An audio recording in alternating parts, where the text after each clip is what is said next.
Hi ಸ್ನೇಹಿತರೆ, ನನ್ನ ಹೆಸರು ಅರ್ಜುನ್. ನಾನು ಊರಿನಿಂದ ನಗರಕ್ಕೆ ಬಂದ ಸಾಮಾನ್ಯ ಹುಡುಗ. ದೊಡ್ಡ ಕನಸುಗಳಿದ್ದರೂ ಕೈಯಲ್ಲಿ ಹಣ ಕಡಿಮೆ, ಮನಸ್ಸಿನಲ್ಲಿ ಧೈರ್ಯ ಮಾತ್ರ ತುಂಬಿತ್ತು. ನನ್ನ ಬದುಕು ಹೊಸ ದಾರಿಯಲ್ಲಿ ಸಾಗುತ್ತಿದ್ದ ಸಮಯದಲ್ಲೇ ನನ್ನ ಜೀವನಕ್ಕೆ ಪ್ರವೇಶಿಸಿದವಳು ಮೇಘನಾ. ಅವಳೂ ಕೂಡ ಹಳ್ಳಿಯಿಂದಲೇ ನಗರಕ್ಕೆ ಬಂದವಳು. ಮೊದಲ ದಿನವೇ ನಾವು ಇಬ್ಬರೂ ಒಂದೇ ಸಂಸ್ಥೆಯಲ್ಲಿ ಕೆಲಸಕ್ಕೆ ಸೇರಿದ್ದೆವು. ಹೊಸ ಕಚೇರಿ, ಹೊಸ ಮುಖಗಳು, ಎಲ್ಲವೂ ಅಪರಿಚಿತವಾಗಿದ್ದರೂ ಅವಳ ಕಣ್ಣುಗಳಲ್ಲಿ ನಾನು ನನ್ನನ್ನೇ ಕಂಡಂತೆ ಆಯಿತು. ಅದೇ ಭಯ, ಅದೇ ನಿರೀಕ್ಷೆ, ಅದೇ ಕನಸು. ಮೊದಲ ದಿನ ಮಾತು ಕಡಿಮೆ. ಪರಿಚಯ ಸಭೆಯಲ್ಲಿ ಅವಳು ನನ್ನ ಪಕ್ಕದ ಕುರ್ಚಿಯಲ್ಲಿ ಕುಳಿತಿದ್ದಳು. ಕಡತಗಳನ್ನು ತಿರುಗಿಸುತ್ತಿದ್ದಾಗ ನಮ್ಮ ಬೆರಳುಗಳು ಕ್ಷಣ ಮಾತ್ರ ತಾಕಿಕೊಂಡವು. ಅವಳು ತಕ್ಷಣ ಕೈ ಹಿಂದಕ್ಕೆ ತೆಗೆದುಕೊಂಡು ನಾಚಿಕೆಯ ನಗು ನಗಿದಳು. ಆ ಸಣ್ಣ ನಗು ನನ್ನ ಮನಸ್ಸಿನಲ್ಲಿ ದೊಡ್ಡ ಅಲೆ ಎಬ್ಬಿಸಿತು. ದಿನಗಳು ಕಳೆದಂತೆ ಕೆಲಸದ ಮಾತುಗಳು ಹೆಚ್ಚಾದವು. ಈ ವರದಿ ಹೀಗಿರಲಿ, ಈ ಕಡತ ನೀನು ನೋಡುತ್ತೀಯಾ ಎಂಬ ಮಾತುಗಳು ನಿಧಾನವಾಗಿ ಚಹಾ ಕುಡಿಯೋಣವಾ ಎಂಬ ಆಹ್ವಾನಗಳಾಗಿ ಬದಲಾಗಿದವು.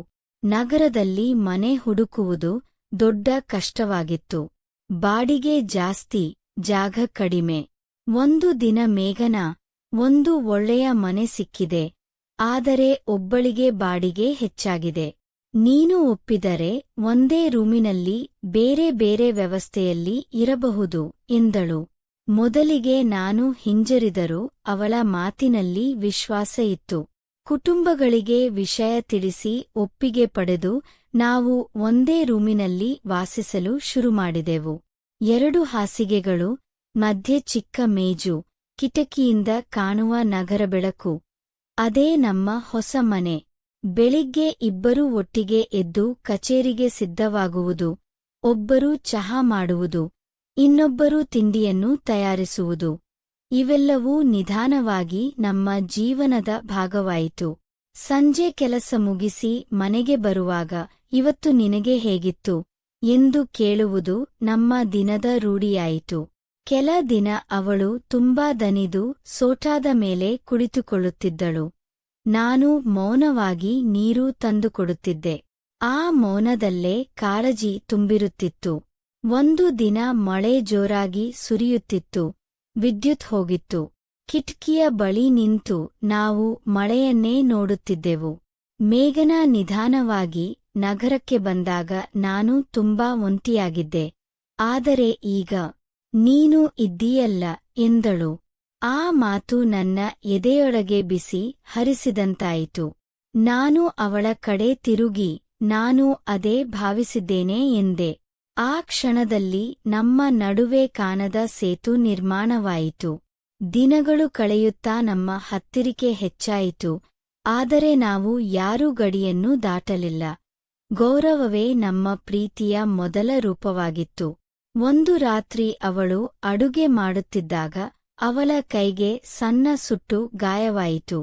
ನಾನು ತಕ್ಷಣ ಅವನ ಕೈ ಹಿಡಿದು ನೀರಿನ ಬಳಿ ಕರೆದುಕೊಂಡು ಹೋಗಿ ಮಲಮ ಹಚ್ಚಿದೆ. ಅವಳು ನನ್ನತ್ತ ನೋಡಿ ಮೃದುವಾಗಿ ನಗಿದಳು. ಆ ನೋಟದಲ್ಲಿ ಕೃತಜ್ಞತೆ ಮಾತ್ರವಲ್ಲ, ನಂಬಿಕೆಯೂ ಇತ್ತು. ಒಂದು ವಾರಾಂತ್ಯ ನಾವು ಇಬ್ಬರೂ ಹತ್ತಿರದ ಉದ್ಯಾನವನಕ್ಕೆ ಹೋದೆವು. ಹಸಿರು ಹುಲ್ಲಿನ ಮೇಲೆ ಕುಳಿತು ಬೀದಿಬದಿ ತಿನಿಸು ತಿಂದೆವು. ಅವಳು ಹಳೆಯ ಹಳ್ಳಿಯ ಕತೆಗಳು ಹೇಳುತ್ತಿದ್ದಾಗ ನಾನು ಅವಳ ಮಾತುಗಳಿಗಿಂತ ಅವಳ ನಗುವಿನಲ್ಲೇ ಮುಳುಗಿದ್ದೆ. ನೀನು ಯಾಕೆ ಹೀಗೆ ನೋಡುತ್ತಿದ್ದೀಯಾ ಎಂದು ಅವಳು ಕೇಳಿದಾಗ ನಾನು ತಲೆ ತಗ್ಗಿಸಿ, ನಿನ್ನ ಮಾತು ಕೇಳೋಕೆ ಚೆನ್ನಾಗಿರುತ್ತದೆ ಎಂದೆ. ಅವಳು ನಾಚಿ ನಗಿದಳು. ಆ ರಾತ್ರಿ ಮನೆಗೆ ಬಂದಾಗ ಮೌನ ಗಟ್ಟಿಯಾಗಿತ್ತು.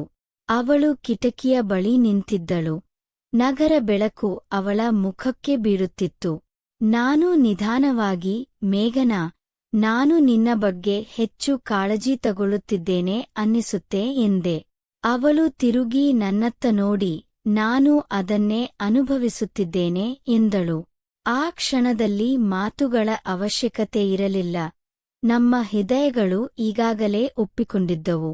ನಾವು ಒಂದೇ ಹಾಸಿಗೆಯಲ್ಲಿ ಮಲಗಲಿಲ್ಲ, ಆದರೆ ಒಂದೇ ಕನಸಿನಲ್ಲಿ ಮಲಗಿದ್ದೆವು. ಪ್ರೀತಿ ಎಂದರೆ ಆತುರವಲ್ಲ, ಸಮಯದ ಜೊತೆ ಬೆಳೆವ ವಿಶ್ವಾಸ ಎಂದು ನಾವು ಕಲಿತಿದ್ದೆವು.